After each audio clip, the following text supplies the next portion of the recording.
did John Lennon predict his own death in this bizarre song. The fog of London often carries more than just dampness. It carries whispers, whispers of forgotten dreams, of unspoken fears. But what if, within that mist, a genius heard a whisper meant only for him, a chilling premonition, woven into the very fabric of his art, a dark prophecy of his own demise? London, 1970s. A city still vibrating with the aftershocks of a cultural revolution, yet already sinking into the grey malaise of a new decade. The air was thick with change, with disillusionment, and for some, with an unsettling sense of foreboding. John Lennon, the defiant prophet of peace, found himself adrift in this urban labyrinth. The Beatles were a ghost, their harmony shattered, their magic dispersed. He walked the familiar streets, Mayfair, Soho, lashed the quiet corners of Kensington, but they felt different, haunted. His mind, a restless ocean, churned with melodies and lyrics, but increasingly a darker current pulled at him. He sought solace, or perhaps escape, in the bohemian enclaves, the smoky pubs, the hushed recording studios where new sounds were forged. Yet, a persistent, unsettling feeling clung to him, like the city's perpetual drizzle. A sense that time was not just passing, but accelerating, rushing towards an unseen precipice. He'd always been a seeker, a questioner of reality, a man who peered beyond the veil. But now, the veil seemed to thin, revealing glimpses of something he wasn't sure he wanted to see. A shadow, not of his past, but of his future, began to lengthen. It started subtly, a fleeting image in a dream, a discordant note in a nascent melody. Then, it grew. Our song began to form, not from joy or anger, but from a profound, inexplicable dread. A song that felt less like creation and more like a chilling act of transcription. A message from an unknown sender, delivered through his own hand. The city itself seemed to conspire with this growing unease. The ancient stones of Westminster Abbey, the stoic gaze of Nelson in Trafalgar Square, the hurried footsteps on Abbey Road, all seemed to hold a secret, a silent acknowledgement of the fate that was slowly, inexorably closing in. John Lennon, the man who sang of imagining no possessions, was about to confront the one possession no one could escape, his own mortality, and he would do so through the very medium that had defined his life. Hey, before we continue with this incredible story, I need to give you an important warning. Many subscribers have reported that YouTube has removed their subscriptions without notice. Just take a quick look at the red button below to make sure you're still subscribed to the channel. I don't want you to miss any of the exclusive content that's coming up. And while you're there, leave that powerful. Like that helps me a lot with the algorithm. Oh, and tell me in the comments, which city are you watching from? I love getting to know every amazing person who is part of this community. Your participation makes all the difference. Let's interact. John Lennon. The name itself was a symphony, a declaration, a challenge. By the mid-70s, he was no longer just a Beatle. He was a legend, a prophet, a pariah, all at once. His environment was a paradox. The opulent comfort of his Tittenhurst Park estate, a sprawling sanctuary outside London, and yet his mind was a battlefield. The manicured lawns and grand halls couldn't silence the internal clamour. He was a man of immense wealth, yet he often felt impoverished in spirit, searching for meaning in the aftermath of a global phenomenon. His days were a mosaic of creative bursts and profound introspection. He'd spend hours at the piano, fingers dancing across the keys, coaxing melodies from the ether. Or he'd retreat to his studio, surrounded by reel-to-reel tapes, mixing boards, and the ghosts of countless songs. The air in these spaces was thick with cigarette smoke, stale coffee, and the potent scent of creation. But now, a new, darker aroma seemed to permeate the creative process, the metallic tang of fear, the cold breath of the unknown. He was a creature of habit, yet constantly seeking disruption. Yet he'd walk for miles through the English countryside, the biting wind whipping through his hair, as if trying to outrun his own thoughts.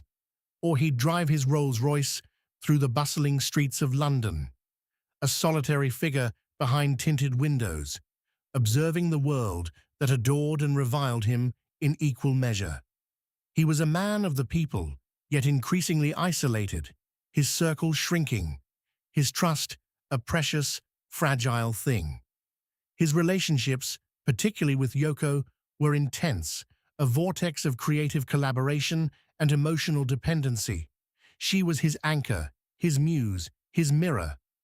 But even she, with her unwavering spiritual insights, couldn't fully grasp the creeping dread that began to consume him.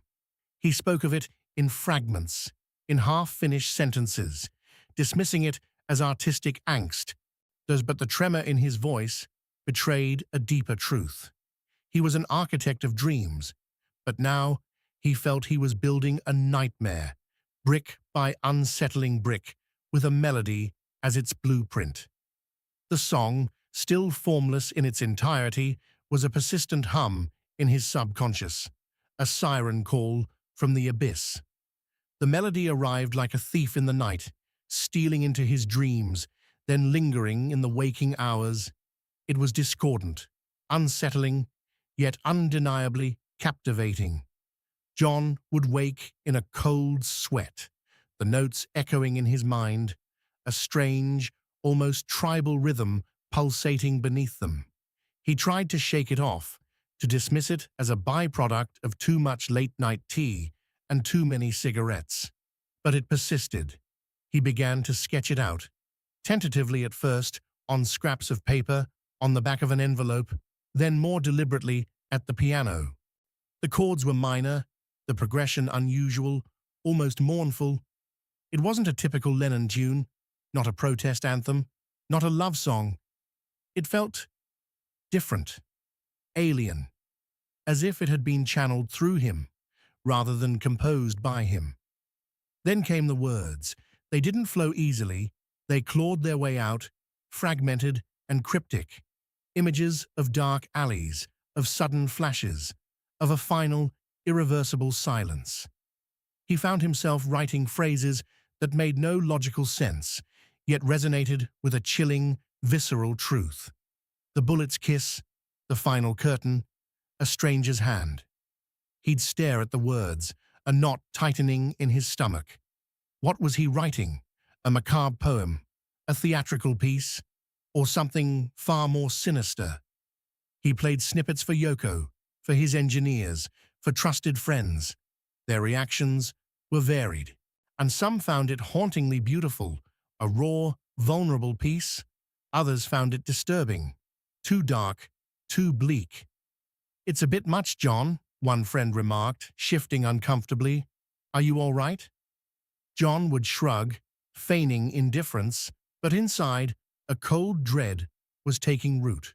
He couldn't explain it, couldn't articulate the feeling that this song was not just a song, but the song, a revelation, a secret unveiled, not by choice, but by an unseen force. He started noticing strange coincidences. A news report about a random act of violence in a distant city, the details eerily mirroring a line he'd just written. A fleeting encounter with a stranger whose eyes held an unsettling intensity, a face that seemed to flicker at the edges of his peripheral vision, then vanish. He dismissed them, of course, paranoia, exhaustion, but the unease grew, a persistent hum beneath the surface of his daily life. The song was becoming more than just music. It was a living entity, breathing its dark prophecy into his reality. As the song took shape, so too did the shadows around John. He became increasingly withdrawn, his usual playful wit replaced by a brooding intensity. The recording studio, once a sanctuary of boundless creativity, now felt like a confessional, a place where he was forced to confront the unsettling truths emerging from his own subconscious. He would spend hours alone, listening to the playback, dissecting every note, every word, searching for an explanation, a way to dispel the growing dread. The lyrics, once fragmented, began to coalesce into a coherent, terrifying narrative.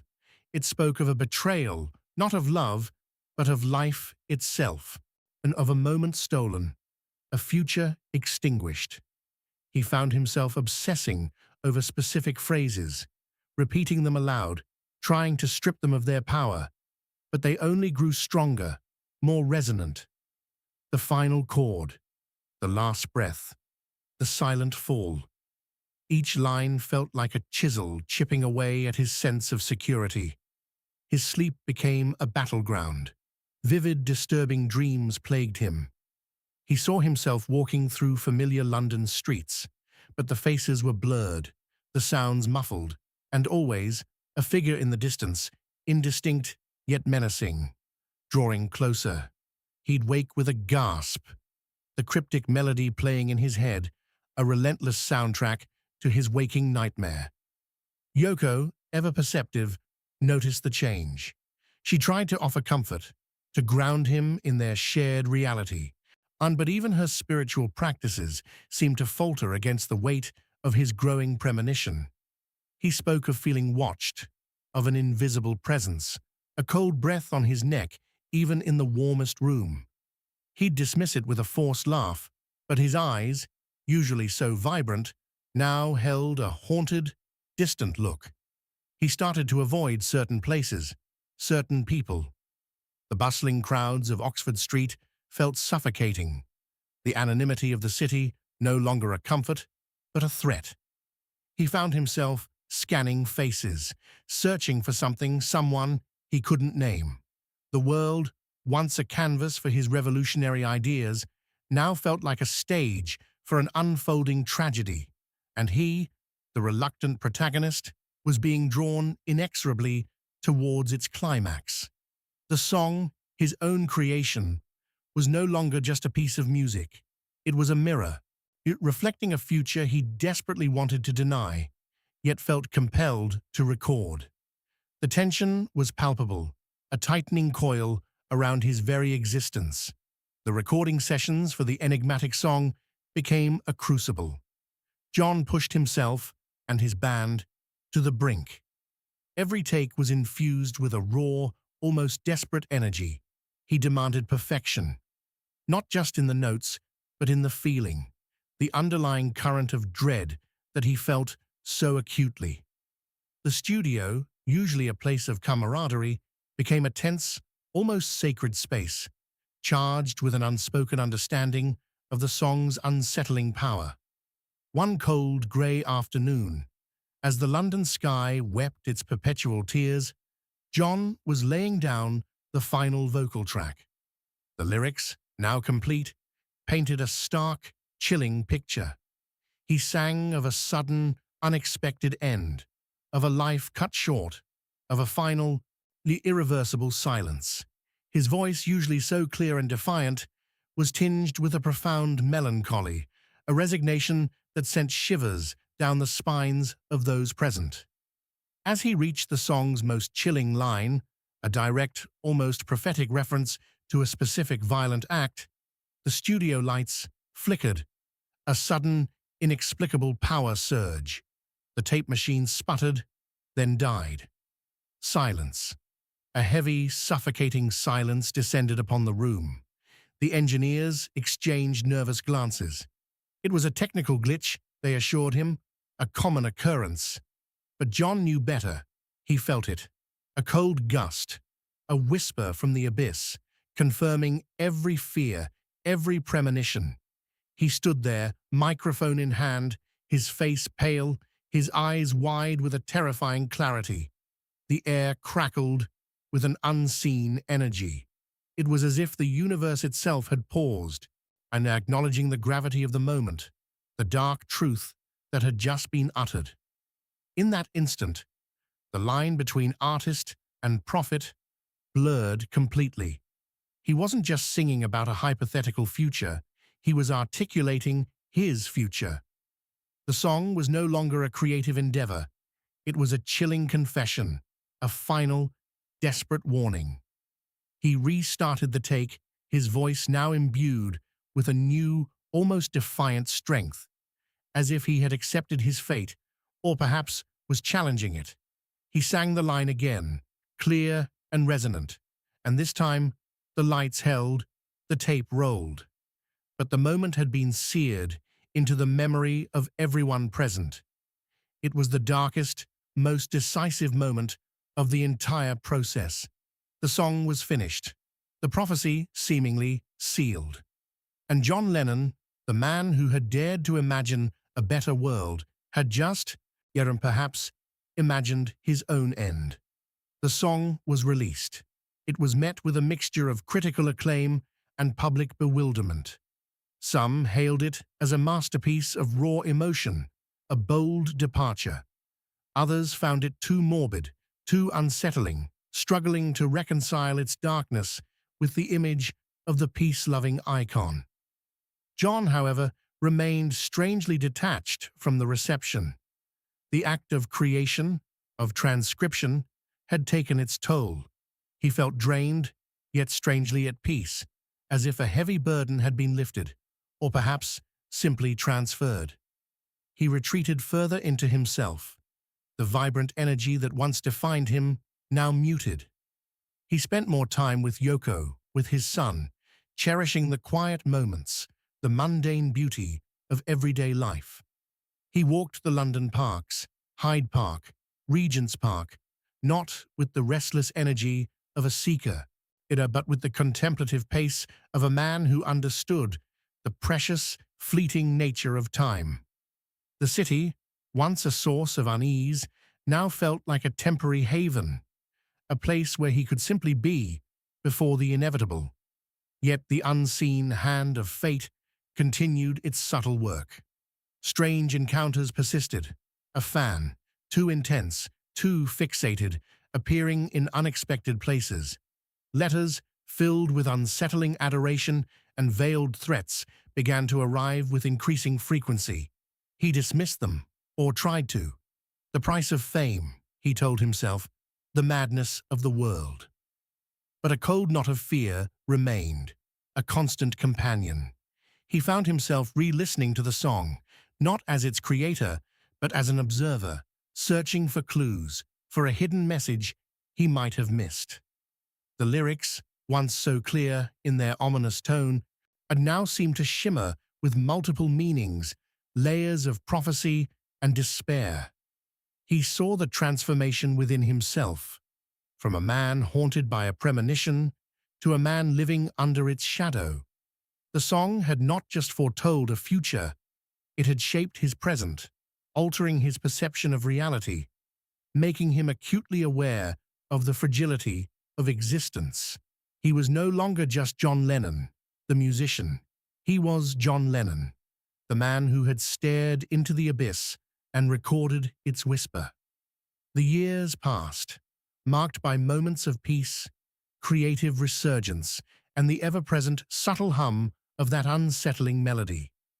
John Lennon, having navigated the turbulent waters of fame, personal struggle, and artistic evolution, found a semblance of domestic tranquility. He embraced fatherhood, found joy in the simple rhythms of life. Nathan even returned to the studio with a renewed, albeit quieter, passion. But the shadow, once a distant premonition, never truly receded. It lingered, a silent sentinel, waiting for its appointed time. The cryptic song, once a source of terror, had become a part of his legacy, a dark jewel in his crown of creativity. Fans debated its meaning, critics dissected its lyrics, but only John truly understood its chilling weight. Then came the night, a cold December evening in New York, far from the familiar streets of London. Yet the echoes of that city's fog and whispers seem to follow him across the ocean. The details are etched into history. The return home, the waiting figure, the sudden brutal finality, the bullet's kiss, the final curtain. A stranger's hand. The world reeled. A collective gasp of disbelief. But for those who had heard the song, who had felt its unsettling power, a different kind of shock resonated, a chilling recognition. The prophecy, woven into the very fabric of his art, had come to pass. The lyrics, once abstract and terrifying, were now a stark, undeniable reality. Was it a coincidence, a morbid twist of fate, or had John Lennon, the visionary, the poet, the man who dared to imagine, truly foreseen his own end? Had he, through the sheer force of his artistic will, channeled a truth too profound, too dark, for the human mind to fully comprehend? The song remains an enigmatic echo, a haunting testament to a genius who perhaps knew too much. It asks us to consider, what if the greatest artists don't just create, but reveal? What if, in their deepest expressions, they touch upon truths that transcend time, truths that are both beautiful and terrifying? And what if sometimes the music itself becomes the messenger of a destiny no one can escape? The silence that followed his final chord was deafening, but the melody, the cryptic melody, still plays on, a whisper from the abyss, forever asking, did he write his own epitaph long before the final note was struck?